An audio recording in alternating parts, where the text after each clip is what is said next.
kitu, nikamwambia sir, I know you talking about CR12 being a director of the company, being whatever. Nikamwambia sir, that is unnecessary.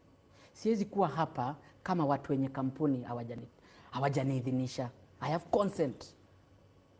Huyo director simpigie muulize kama anajua Kioko, atakwambia we know Kioko. Pigia the next director, ask them about Sami Kioko.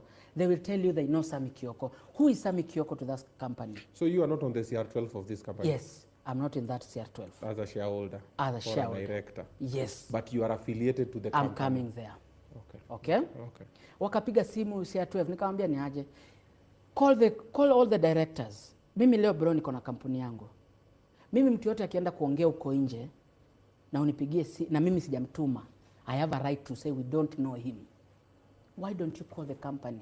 Ask them, who is Kioko? Why is Kioko here? Number one. Hata sijakaa na vita, why is Kioko here? Hii conversation mko nayo kwa ofisi sasa hivi. Bro, tuko kwa ofisi. One on one. Wewe na yeye two people. Mimi yeye na contractors waine. Au contractors ni wamekuja pia I think kudai. O pia wako na shida zao. Wako na shida zao, that is not my concern. Okay. So I mean invite ingia nikamwambia bro iko hivyo. But if you want to confirm why I'm here, call them.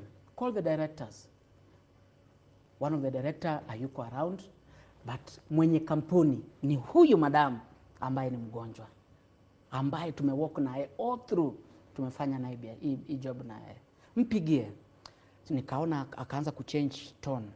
Kaanza kuniambia, listen, the channel that you followed was so bad. Nikamwambia sir, sometimes desperate situations they make us just to do desperate things. True. Just for help. True. Why should I die waiting? Si nikam tu nibonge mnisikize. Nikakam nikamwambia, akaanza kuniambia, do you know, I want to quote, do you know if we decide to take this as politics, hamutatushinda? I was like, wow, don't go that direction. Because what we need is money. Na tunataka tu manze udema aende atibiwe. Msiende direction, mtatushinda. Nikasema tu sawa. Akaniambia hata saa hii tukaenda kwa koti. Bro, number one, it is for clarity. I'm not here hata to fight with the county government. I'm here because they went to interviews. I've been watching interviews. Wamekimbia interviews kunijibu, kusema Kioko this, Kioko this. You called me and I was hesitant. Yeah. Uliniambia come to bonge nikakwambia zi.